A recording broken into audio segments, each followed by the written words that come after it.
But yes, from one monumental defender to a pussy. Oh. Virgil van Maguire. Virgil van Maguire. Virgil van Dijk has signed a new contract at Liverpool for how many years? I don't actually know. Oh, okay. Was it I don't two? know either. I think it was 2 years. I believe it is. 2-year extension. I'm just going to check my I sources believe. here. Hold on. Let me just call Fabrizio really quickly. It looks like it's so it's until the summer of 2027. So that's 2 years, mate. 2 years. 2 years. But how much is he getting paid, Mr. Chapman? That would be 400,000 Great British pounds. Holy moly, schmoly, coly. Is he getting £400,000? Is he getting taxed on that? Are we saying? Is he in the 50% tax bracket? Just wondering. 1.6 million gross wage a month. Fuck. Yeah. Let's talk about the caption that he. Not even the caption. Let's talk about just the initial statement he released. The text. Just the text. It was always going to be Liverpool. No, mate. Why line? Why line for? Why line for? Listen, we had to pay that much to get Alexis Sanchez to come to Manchester. If Liverpool had to spend Alexis that much... Sanchez, well, 400... 500k. But if you... Fuck. Yeah, I know. Jesus. That's I bet why you're still paying that off today. Like, just the weekly wages, I bet that's still coming out of it. We signed him and we let him go for free because the wages were that big. It didn't make a difference. Oh, my God. But anyway, we're not talking about United. Liverpool, when we're talking about a player, you have to spend 400,000 to keep him around. He did not want to stay. Yeah. I'm sorry, he did not want to stay. I'm not sure how much Salah got paid. I'm fairly certain it's 300 to 350. So you're spending 700 to 800,000 a week on two players. And Liverpool have always prided themselves on paying less, having a wage structure. And also, by the way, like, Salah will be gone next year or in 2 years. These guys are not winning another league title. Yeah, Van Dijk is going to be gone in 2 years. Yeah. That's like 700k, 780k a week you're paying for just another, maybe 1 year of good form from Van Dijk. I mean, he's looked worse this year. I mean, it's nowhere near the aura Van Dijk that we're kind of used to seeing maybe in 2019, 2020, 2021. Yeah. That's not the player anymore. This is a much slower and a little bit older Van Dijk. Got a mistake in him sometimes, yeah, he's got a mistake here and there, when he's up against a striker that, is not just, shoulder to shoulder with him, who might try and test him on a maybe a sidestep, try and dribble past him, around him. It does look a bit stretched at times nowadays. So it's interesting that they would fork out that much money. I agree. For an aging servant to the club. I agree. And I think you're prolonging the inevitable. You've got a chance now to actually start to build a team for the future. Yeah, I mean, I guess maybe they're trying to go 2 in a row. I think that's their aim. But will they do it? I don't know. They don't have a striker. They've managed to, benefit from every other team having an off year this year. In the league, at least. It's not going to be the same next year. That's all I'm going to say. I think City will have a really interesting summer with obviously what's going on with their financial situations. Arsenal will 100%, whether it's a good deal or not, will be looking for a striker. Yep. If they go sign Gyökeres, which I don't think they should, but if Arsenal did decide to sign, this striker who's actually more of a left winger, just to be honest.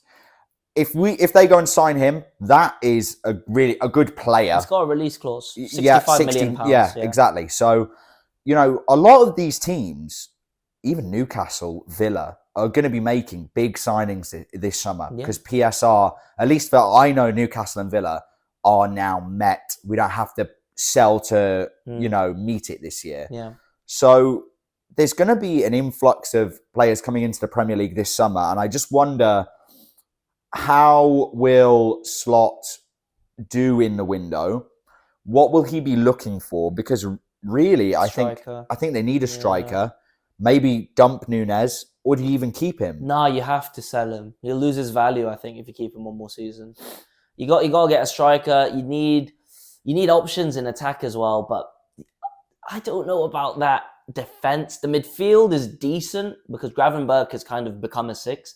But do you want to rely on Konate and Van Dijk? I think Konate, while a decent defender, I think they definitely need another left back. Yes, 200%. Because Robertson and Trent is going, and I think listen, I do not rate Trent as a defender, as a right back.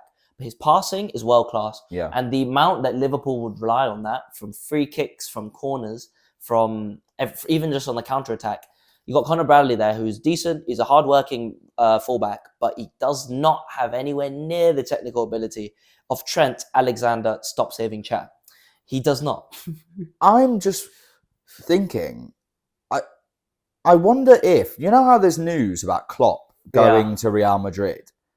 I wonder how much that's been spoken about in private behind closed doors To Trent. and I think maybe Trent has known for a while that was always the plan at Madrid to give Ancelotti this last year. No, but apparently it's Xabi Alonso now. Over Klopp. Yeah. I mean, these are the two names we're hearing. Obviously, nothing's official. But Xabi Alonso last season, because he got a lot of offers after that Leverkusen year, he rejected it and he said he's waiting for Madrid. So I just don't understand. Like, if you're going as let's say, like Trent's going to go Spain. Yeah. If you thought it was hard to defend against the English players, you're coming to get up against some of the most technically gifted dribblers and passers in the world in Spain. Yeah. And like defensively, like he can't handle himself in England, where the game's more physical.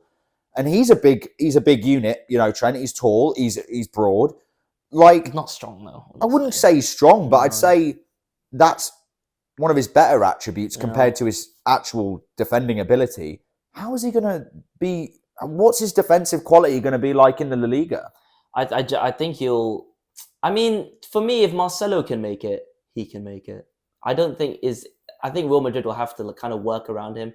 You have to remember Dani Alves. Are you going to play in a 3 or a 4? No, he'll play in the 4, but Barcelona had Dani Alves, who was basically a right winger. So you've got all these fullbacks there. I think it's all right as long as you're playing for Real Madrid, because Real Madrid's midfield is better than pretty much everyone except Barcelona's midfield. Yeah. So Trent has the freedom to kind of go. Camavinga, Tchouaméni can cover. It's all right. I think he'll be fine. And he's got a shot at winning more trophies, which is great, because at Liverpool, they don't win that. I mean, they win some domestic cups here and there, but at Real Madrid, you'll be winning leagues, you'll be winning Champions Leagues, you'll be winning Club World Cups. Yeah, I guess keep it going. It's just something I was thinking about there. I don't know. I don't see that move playing out like massively well. It looks good on paper, but I mean, I just don't know. I don't rate him as a defender enough for him to step into a team that needs probably a better right back. I think they need centre backs. But look, it's clear that you just don't like English players going overseas. You didn't rate Harry Kane's move. He's doing quite well. Who? Harry Kane. Harry Kane. I just didn't think it made any sense for him to go, though. Yeah, it's fine for him. Imagine he stayed at Tottenham. He's still not won a trophy yet, though. He will this year. He will this year. He will this year. What, are they top league? Yeah. By how much? A lot. Oh. Well, not a lot, but enough to like, you don't need to worry. Harry Kane gets injured and put into a coma during the title win. And then he didn't technically win the trophy. Oh, interesting. I'm not hoping for that. But yeah, we'll see if that works out for Trent. But yeah, Van Dijk, we see you. The dollar signs in your eyes, we see you. Yeah.